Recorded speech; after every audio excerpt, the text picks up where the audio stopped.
Bonjour. C'est-à-dire, je n'ai jamais vu Patrick Fouet aussi heureux que quand il veut démontrer que Kamto est incohérent. Dans la vidéo qui va suivre, vraiment, ne vous gênez pas parce que le professeur Moïse va le répondre.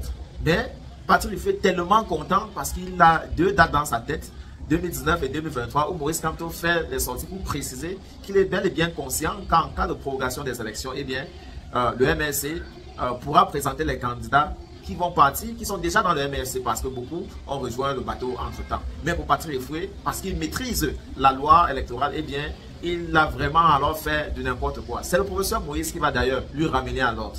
Suivez d'abord le docteur Patrick Fouet et par la suite le professeur Moïse et à très bientôt. D'essayer d'écarter un leader.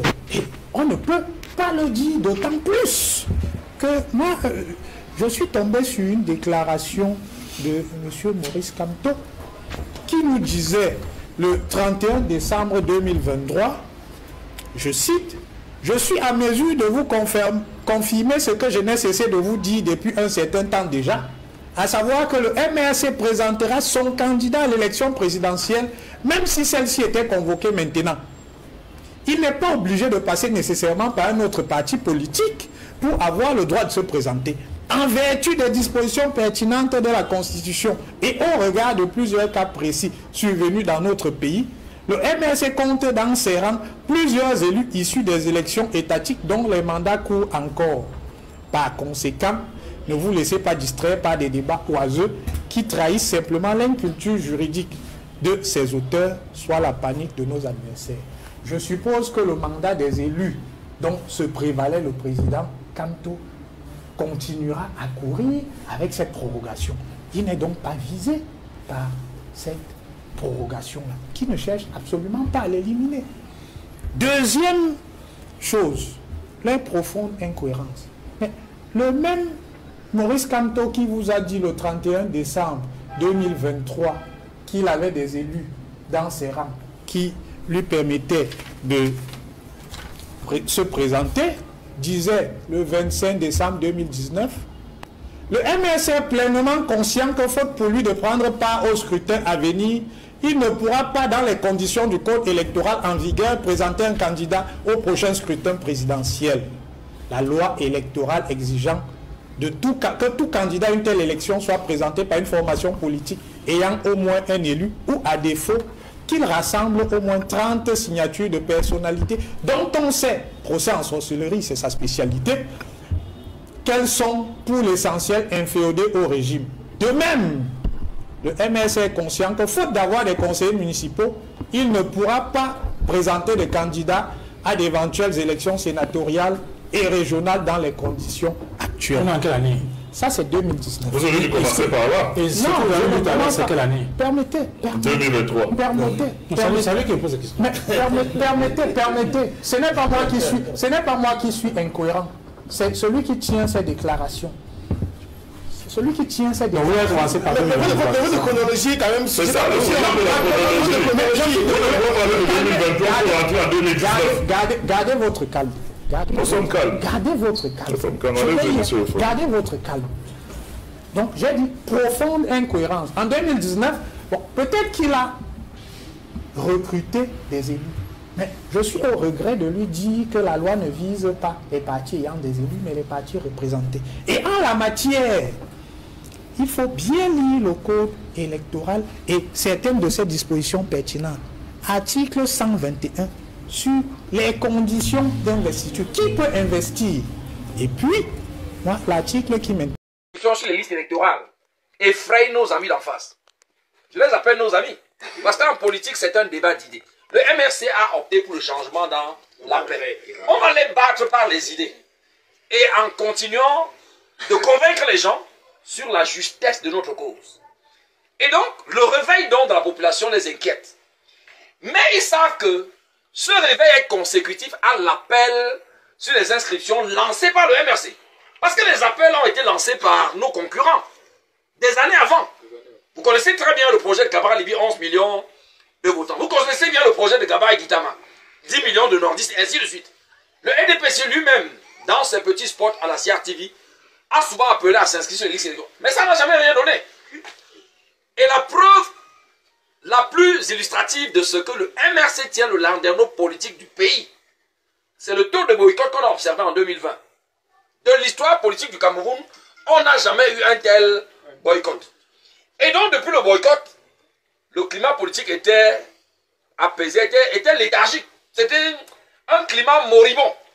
Mais depuis que, pendant le meeting d'installation du bureau régional de Konsamba, le président national a dit désormais, quelle que soit l'élection, le MRC sera partant. On a pris le temps de faire des audits, de voir un peu quelles sont nos forces, de voir un peu les atouts des concurrents. Et comme ils se plaisent à croire que nous allons rester dans la logique du boycott simplement parce qu'ils n'ont pas changé de code électoral, ils dorment en paix. Donc depuis qu'on a appelé et que les gens se réveillent, ils remettent maintenant au bout du jour le fait que le MRC n'ira pas aux élections. C'est en fait le moyen pour décourager. Et vous ne devez pas vous décourager. Je vous dis de ma posture de professeur de droit. Je suis enseignant à l'université de Tchangissi. Je suis professeur. Ça veut dire que je sais lire les textes, je sais les interpréter. Et au-delà de ce qui est écrit dans les textes, il y a ce qu'on appelle en droit la jurisprudence. C'est-à-dire ce qui s'est fait avant. Or, vous savez que le code électoral qui est en vigueur aujourd'hui, c'est le code de 2012. Depuis 2012, il n'a pas été modifié. D'accord? Et donc, répondez à ces personnes simplement en prenant les exemples terre à terre de 2018.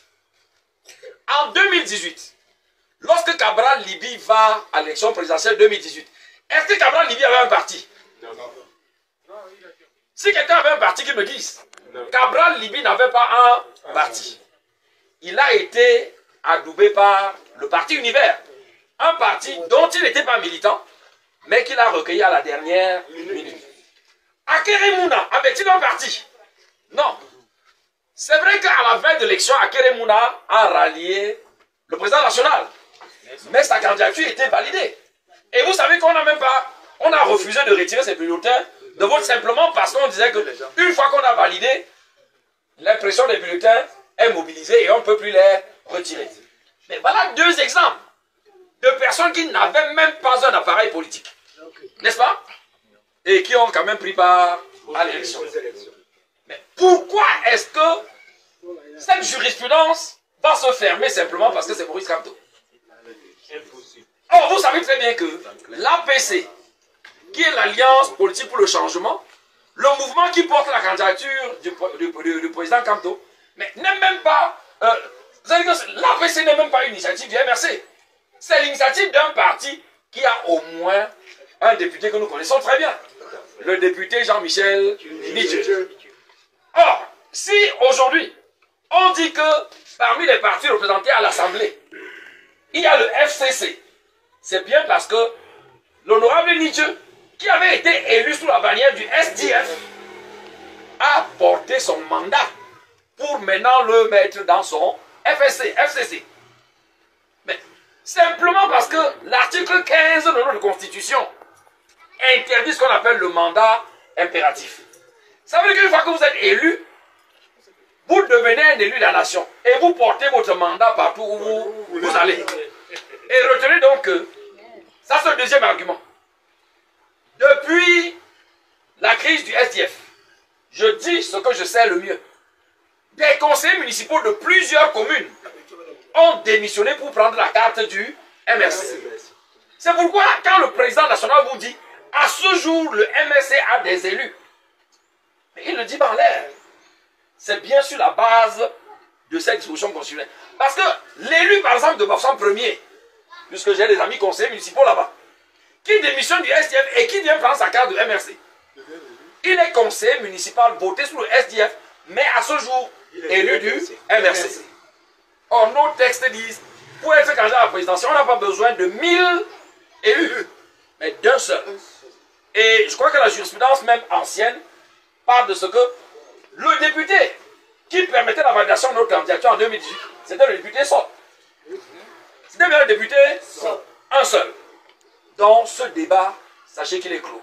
Mais si on devait même continuer, retenez que tardistes, même si les seuls votants était seul qu'on prétend être du socle granitique et que le RDPC se présentait avec n'importe qui, il serait battu. Donc pour nous, le problème n'est pas de savoir si on va battre le RDPC ou pas. Le problème est de savoir comment faire pour que le RDPC ne vole pas la victoire de celui qui sera élu et qui sortira effectivement de l'opposition, d'une opposition que le peuple pense capable de lui apporter le changement dont il attend. En tout cas, le RDPC est dans toutes ses manœuvres et entre autres manœuvres, il y a des manœuvres d'exclusion de certains leaders politiques. Comment comprenez-vous, quelle est votre opinion sur ce qui est en train d'être fait contre les hommes politiques et que dites-vous au sujet de ceux qui se réjouissent de leur malheur? Non, je voudrais dire ici, la devise du MRC, c'est le changement dans la paix et par les urnes. C'est l'instauration d'un pays où règne la justice. La justice veut dire que tout oppose à tout ce qui est injuste. Je voudrais comprendre un peu ceux qui disent que oui, hier, quand ils ont eu des problèmes, telle personne s'est moquée d'eux. Mais ça ne leur donne pas le droit de se moquer de ceux-là quand ils ont eu des problèmes. Entre les deux, donc, il n'y a pas de différence. Si hier, quelqu'un, par mauvaise analyse, prenons le cas de Cabral Libby, a dit qu'il comprenait qu'on nous arrête, je ne suis pas prêt à comprendre qu'on lui fasse tant de misère et que le pouvoir se fasse ridicule. Parce que ce qui est en train de se passer avec Cabral Libby, c'est plutôt à l'honneur de Cabral Libby. Cabral Libby va montrer qu'il est une victime. Or, le pouvoir est tellement bête que je ne comprends pas pourquoi ils peuvent faire ça. On va parler du cas de Cabral Libby. On peut parler du cas de Madame Damjoya, de ce qu'elle souffre dans le Nord. Nous devons condamner. Condamner ne veut pas dire qu'on est d'accord sur le plan politique avec eux. Être des adversaires politiques, ne pas être des ennemis. Nous ne sommes pas en guerre. Nous sommes en une guerre peut-être idéologique. Donc je dis, vous voyez seulement le cas de mon jeune frère Cabral. Regardez le SDF. Mais regardez la grossièreté avec laquelle ils veulent saucissonner le RDF sur le plan linguistique. Ils sont en train de créer le SDF anglophone. Bon, moi je dis, ok, si je pouvais être à la place de ces gens qui ne comprennent rien, je dirais, ah, bien fait pour vous. Non, je ne peux pas le dire, parce que quand tout ce qui est injuste doit être combattu. Et j'invite donc les militants, ceux qui se disent militants du MRC, à suivre les directives du président du MRC, qui veut qu'il y ait une justice pour les Camerounais. Pour tous les Camerounais. Nous ne devons pas nous réjouir de tout ce qu'on fait aux autres en mal. Parce que c'est accepter donc qu'on peut faire du mal pour rien.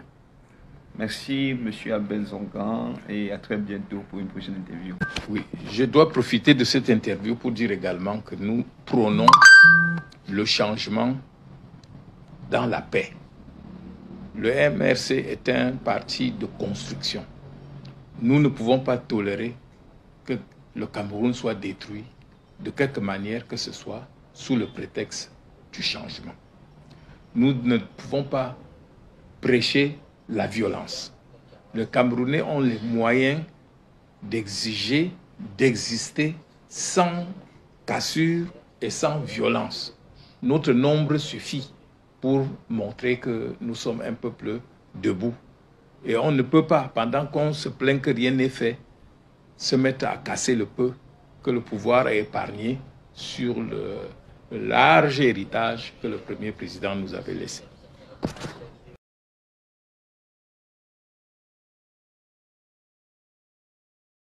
Wait.